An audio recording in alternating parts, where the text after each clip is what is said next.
masif, shortcut, waktu pendek dia untuk mendapatkan uang singkat, maka itu digunakan oleh orang-orang segmentasi menengah ke bawah yang pengen dapat duit cepat. Nah, ini juga menjadi indikator ekonomi. Orang sulit berarti dalam finansial, dalam ekonomi saat ini, sehingga orang mau dapat uang cepat, maka dia main judi. Kalau dulu tuh 15 tahun yang lalu kita harus akses di online itu pakai kartu kredit, minimum itu deposit itu 500.000, 1 juta. Nah, kemudian 10 tahun lalu 500.000 dan sekarang 10.000 top up dan bisa pakai pulsa. Selalu easy winning, selalu dimudahkan, mudah untuk dimainkan. Sehingga masif anak-anak kecil, anak-anak muda, anak-anak orang-orang tua yang nganggur gitu ya, bahkan guru-guru yang punya gaji kecil, atas dasar ingin mendapatkan harta cepat, makanya dia main. Ya kan? Jadi bayangkan kita sedang dijajah dalam aktivitas perjudian dari level top level, high to end sampai low level gitu, sampai level bawah.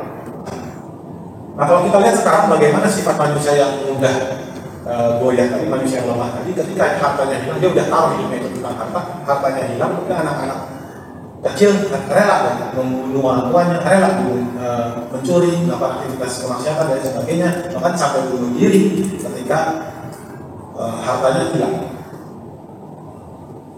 Ya, jadi yang ditutupi menurut saya. Kenapa di hari ini saya tidak banyak membahas tentang pengalaman saya, karena ada hal yang lebih besar yang harus kita bahas itu. Ternyata dalam aktivitas sekarang, dari ayat Al-Maidah 121 tadi dijelaskan bahwa kenapa dikatakan perbuatan keji, karena efek, karena dampak daripada aktivitas, dampak daripada aktivitas komer dan maisiat dan perjudian.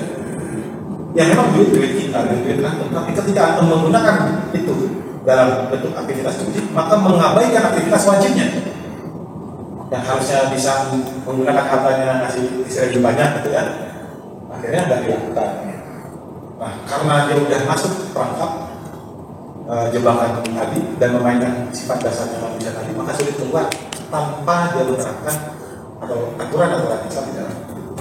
Lantas bagaimana solusinya saat terakhir saja? Bagaimana solusinya? Kalau komunitas saja sudah ada beberapa solusi. Kita jangan ngomong dari sudut pandang Islam dulu, dari sudut pandang ini negeri ini.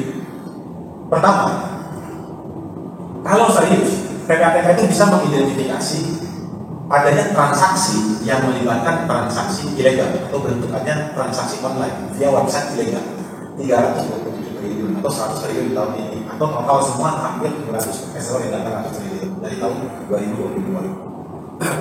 Lantas kan mudah saja blokir semua sistem aktivitas transaksi online, diverifikasi. Ketika transaksi itu legal, boleh, maka teruskan. Ketika enggak, ignoring, abaikan. Jadi nggak bisa bertransaksi.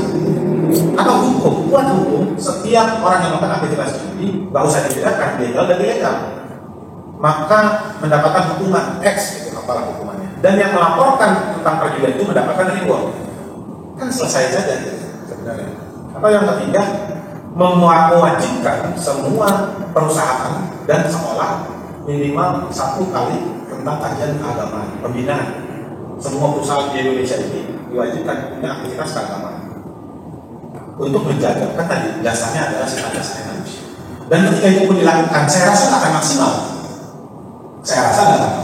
Tapi nggak usah tentang bagaimana menerapkan hukum Allah, karena sudah teruji 1400 tahun judi sangat sedikit sekali berada di dalam wilayah Islam.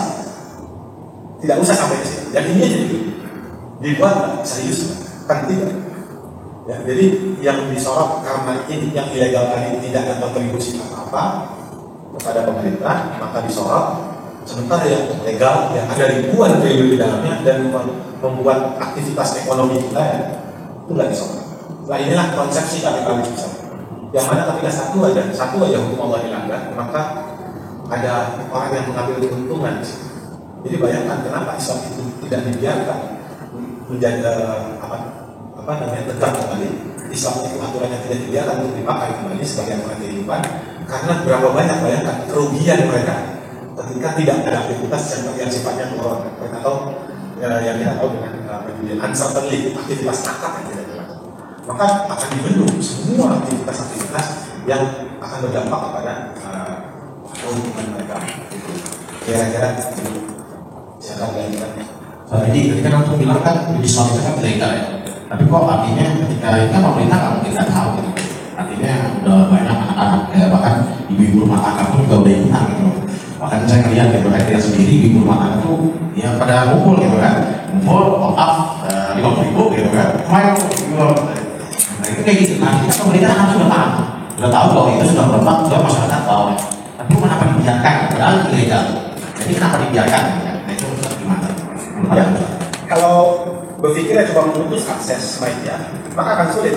Perusahaan-perusahaan yang jadi dalam aktivitas judi slot tadi ada dua, ada publisher game, orang membuat gamenya, kemudian ada pengelolanya yang kemudian menjadikan game itu menjadi bagian dari aktivitas atau berbasis web, kemudian dipakai untuk perjudian. Jadi bedanya yang kemudian dia bikin itu di level online ada bisa top up, kemudian uangnya jadi real. Sebenarnya banyak juga aplikasi jenis yang nggak jadi top up, coba itu tanya sih. Nah ketika mau diputus, dia tidak mendirikan perusahaan itu di Indonesia, dia mendirikan di luar daripada Indonesia. Diri perusahaannya di Singapura, berdiri di Thailand, berdiri di Malaysia, berdiri di Macau, berdirinya di luar dari Indonesia. Jadi dua jenis, ada yang versi Chinese, base-nya Macau, ada yang versi Las Vegas, versi Amerika. Nah itu bentukan permainan berbeda. Nah, bagaimana caranya pemerintah untuk perusahaan yang ada di negara orang? Bisa nggak? Kan nggak bisa. Kalau di sini mungkin bisa, tapi dia dirinya tidak.